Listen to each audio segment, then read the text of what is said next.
Sejarah masuknya Jepang ke Indonesia.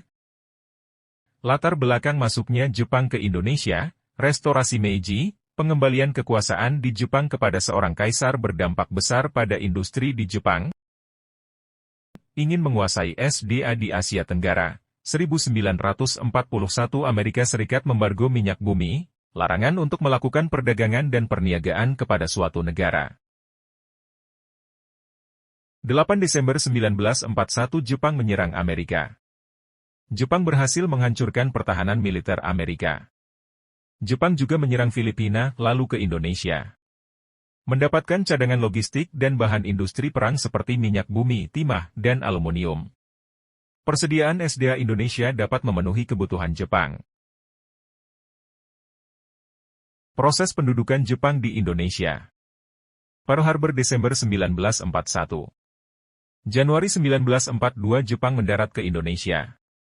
Kiel atau Tentara Hindia Belanda dan pasukan Australia menghalangi namun Jepang tidak terkalahkan. Februari 1942, Jepang mulai menyerang Jawa. Jepang juga berhasil menguasai seluruh Kepulauan Maluku. Jepang berhasil juga menguasai Tarakan dan Balikpapan Kaltim. Dan Jepang berhasil menguasai Sumatera. Proses pendudukan Jepang di Indonesia. Jepang menguasai Jawa. Jawa pusat pemerintahan Belanda.